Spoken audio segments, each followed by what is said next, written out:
পাঠাচ্ছে দুইবার। জাহান্নামে কয়বার পাঠিয়েছিল? দুইবার। জান্নাতে কয়বার পাঠাচ্ছে? দুইবার।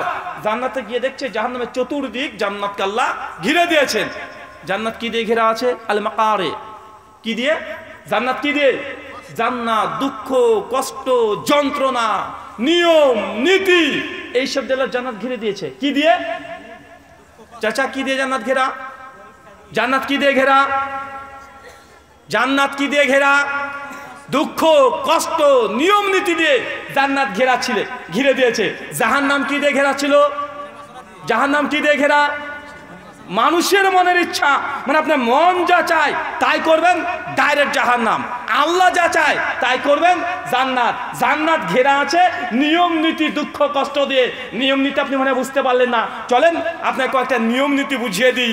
আদাবুল মুফরাদ লিল বুখারী হাদিস 657। আল্লাহ নবী একদিন বসে আছেন, হঠাৎ করে বলছেন লা জালাসা, খবরদার কেউ বসবে না তারিক, এই রাস্তায় কেউ বসবে না। সাহাবীরা অবাক, ইয়া রাসূলুল্লাহ বলেন কি রাস্তায় বসবো না মানে? আল্লাহ নবী বলছে রাস্তায় কেউ বসবে না। যে রাস্তায় মানুষ চলাচল করছে এখনই নবী বলছেন রাস্তায় কেউ বসবে না, রাস্তায় বসা হারাম হয়ে যাচ্ছে। সাহাবীরা বলছে ইয়া রাসূলুল্লাহ রাস্তাতে আমাদেরকে বসতেই হয়, রাস্তাতে আমাদের ওঠা বসা, আদান প্রদান, লেনদেন, চলাফেরা, দোকান ব্যবসা সব রাস্তায় ইয়া রাসূলুল্লাহ রাস্তায় আমাদের তো বসতেই হয়। আল্লাহ নবী বলছেন রাস্তায় বসো না, বসতেই যদি চাও রাস্তার হক আদায় করো। সাহাবীরা আবার রাস্তার ওর হক হয়? আমরা শুনেছি বাপের প্রতি ছেলের হক আছে, ছেলের প্রতি বাবার হক আছে, স্বামীর প্রতি স্ত্রীর হক আছে, কিন্তু রাস্তা তো জড় পদার্থ, ইট ঢিল পাথর দিয়ে তৈরি। রাস্তার আবার হক কিভাবে হয়? রাস্তার হক মানে রাস্তার অধিকার। রাস্তার আবার কি অধিকার আছে?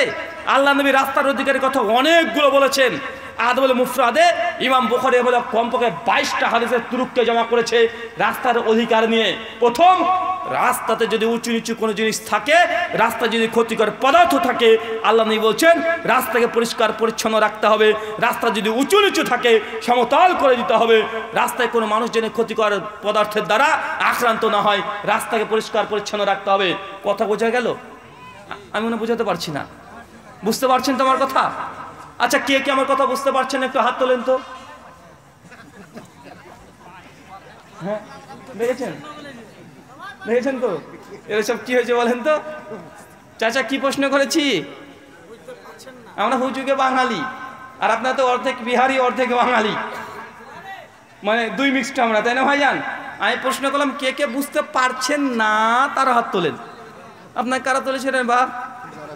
হ্যাঁ হ্যাঁ, মানে আসলে আপনারা বুঝতে পারছেন না তার জন্য তো হাত তুলেছেন, ধরা পড়ে গেছেন। ও হুজুগে বাঙালি ধরে ফেলেছে আপনাকে। আল্লাহ নবী বলছেন রাস্তার হক কি বলেন তো?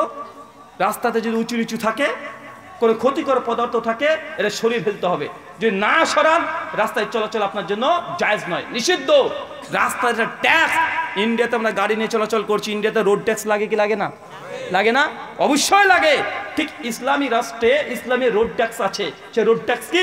এগুলো হচ্ছে রোড ট্যাক্স। রাস্তাতে উঁচু নিচু জিনিস থাকা যাবে না, রাস্তা যদি সমতল না থাকে।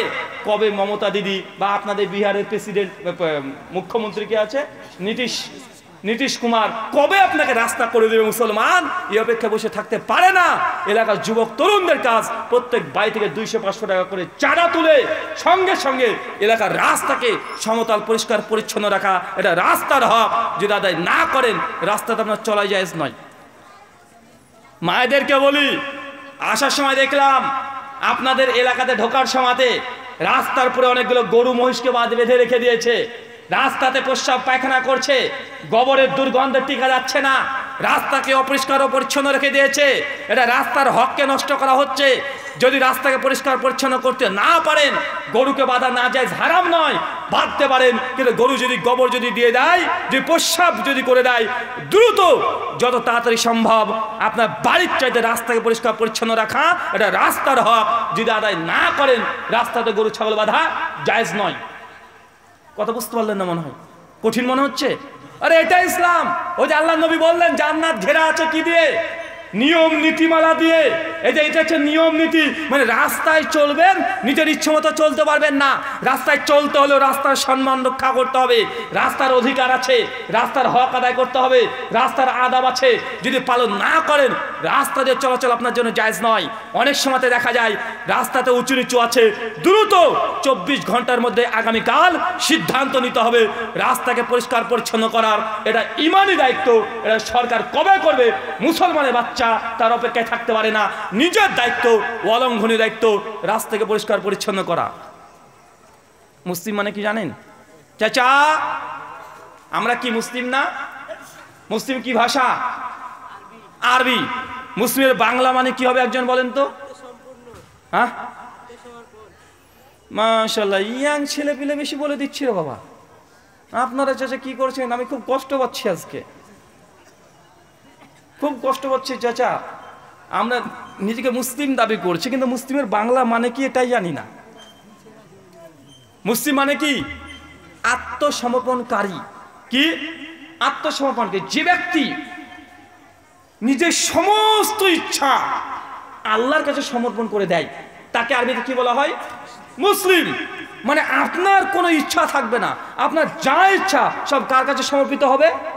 আল্লাহর কাছে। Submission of god, servant of god, আল্লাহর দাসত্ব করে নেওয়া, এটাকে বলা হয় মুসলিম। মানে নিজের ইচ্ছা আর কি, নিজের ইচ্ছার চলবে না। মুসলমান দাবি করলে পায়ের ধাপটা নিজের ইচ্ছে মতো ফেলা যায় না। এই পা নিজের ইচ্ছে মতো ফেলতে পারবেন না। দেখবেন এই পাটা ফেলতে হলেও নিজের ইচ্ছা মতো আপনি পায়ের ধাপ ফেলতে পারবেন না। চাচা, যে মসজিদে ঢোকেন কোন পাকে ঢোকে? ডান পা। বের হওয়ার সময় কোন পাকে বের হয়? বাম পা। দেখেন, এটা মুসলমানের বাচ্চার পা, ইচ্ছে মতো চলবে না। আচ্ছা, বাথরুম ঘরে যখন ঢুকবেন কোন পাকে ঢোকে? বাম পা। বের হওয়ার সময় ডান পা। কেন? এটা মুসলমানের পা, নিজের ইচ্ছে মতো পায়ের ধাপ ফেলার ইজাজত নেই। কেন? জান্নাত ঘেরেছে নিয়ম নীতি দিয়ে। এই নিয়ম নীতি মেনে আপনাকে জান্নাত যেতে হবে। আরে মুসলমান, রাস্তাতে চলতে হলে কমপক্ষে 20 খানা রাস্তার হক রক্ষা করতে হয়।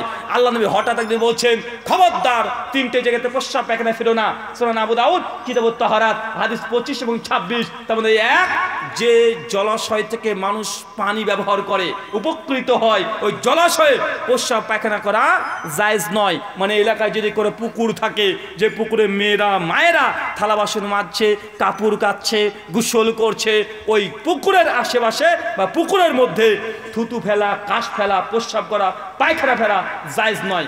মানে পায়খানা ফিরবেন নিজের ইচ্ছে মতো না, নিজের ইচ্ছে মতো না। কেন?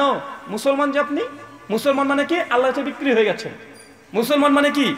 আল্লাহর কাছে বিক্রি হয়ে গেছেন। নিজের কোনো ইচ্ছা চলবে না। প্রায় ধাপ ফেলতে হলেও চিন্তা করতে হবে কোন ধাপ আগে ফেলবো, আমার ইচ্ছে মতো ফেলাই যাবে না। প্রস্রাব পায়খানা করবেন, তাও ইসলামে 20 থেকে 30 খানা নিয়ম নীতিমালা আছে। প্রস্রাব চেপেছে দাঁড়িয়ে প্রস্রাব করতে পারবেন? স্বাভাবিক পরিস্থিতিতে দাঁড়িয়ে প্রস্রাব করতে পারবেন? প্রস্রাব ফিরতে ঢুকেছেন, ঢুকে দেখছেন হাইকমান্ড বা লো কমান্ড যেটা আছে সেটা কিবলার দিকে মুখ অথবা পেছন আছে, প্রস্রাব করতে পারবেন? জি, কিবলার দিকে যদি মুখ বা পেছন থাকে করা জায়েজ না। দেখেন, প্রস্রাব করবেন তাও কত নিয়ম নীতি। প্রস্রাব করতে ঢুকবেন, সেই সময় তো দোয়া আছে না নাই? প্রস্রাব করে বের হবেন, দোয়া আছে না নাই? প্রস্রাব করতে মানে প্রস্রাব দাঁড়িয়ে করতে পারছেন না, বসতে হবে। এখন বসেছেন, মোবাইলে একটা ফোন এসেছে, আপনি ফোনটা ধরেছেন, কে সালাম দিয়েছে, ওয়ালাইকুম আসসালাম উত্তর দিতে পারবেন? প্রস্রাব ফিরছেন, পায়খানা ফিরছেন, হাসি চলে এসেছে, আলহামদুলিল্লাহ বলতে পারবেন? দেখেন, প্রস্রাব ফিরতে ঢুকেছেন, তাও কতগুলো আপনার মধ্যে নিয়ম নীতি আপনাকে পালন করতে হচ্ছে। কেন? মানে আপনি মুসলমান। হাগু করাটাও নিজের ইচ্ছে মতো যায় না। এখন হিন্দু ঠাকুরের প্রস্রাব পায়খানা যাওয়া হবে, ও কোনটা পূর্ব, কোনটা পশ্চিম, কোনটা উত্তর, কোনটা দক্ষিণ, ওর দেখার দরকার নেই।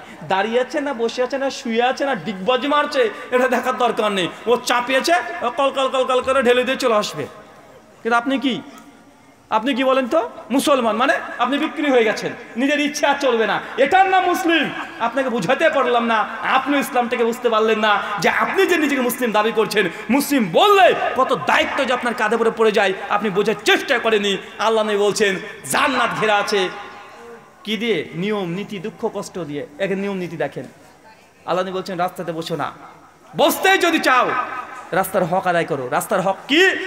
অপরিচিত করে পথিক যদি রাস্তার ঠিকানা জানতে চায়, দ্রুত তাকে ঠিকানা জানিয়ে দিতে হবে। বুঝতে পারলেন না, আপনার ভাষায় কলকাতায় গিয়েছেন, আপনি কলকাতায় কখনো গিয়েছেন? হ্যাঁ, কলকাতা দেখেন পিজি হসপিটালে যাবেন, আপনি নতুন মানুষ চেনেন না, আর কলকাতা পিজি হসপিটালে আপনি যাবেন, আপনি চলে গেছেন ধরেন, এই দেখাচ্ছে পিজি হসপিটালের পেছনেই দাঁড়িয়ে আছেন আপনি, কিন্তু আপনি চেনেন না এটা পিজি হসপিটাল।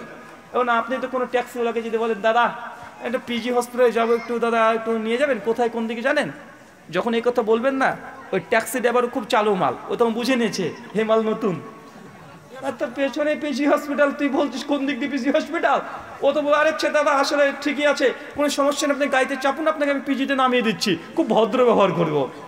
বলছে দাদা কত করে নেবেন, আর কত আর দেবেন, সবাই 40 টাকা কিলোমিটার দেয়, আপনি 35 টাকা দিয়ে গাড়িতে বসিয়ে নিবে। ও বসানোর পর গোটা কলকাতা, হাওড়া, হুগলি, বর্ধমান সব ঘুরিয়ে নিয়ে এসে 2 ঘন্টা ঘুরিয়ে আপনি যেখানে দাঁড়িয়েছিলেন ঠিক তার 10 হাত উল্টো হাতে দাঁড় করে দেবে, দাদা এখানে নামেন, ওই যে রাস্তা দেখছেন এই বিল্ডিং, তার পরের বিল্ডিংটা দেখতে পাচ্ছেন, এটাই পিজি হসপিটাল। আপনি তখন মনে মনে ভাববেন জায়গাটা চেনা চেনা লাগছে, কি আবার কোথায় যেন দেখেছি।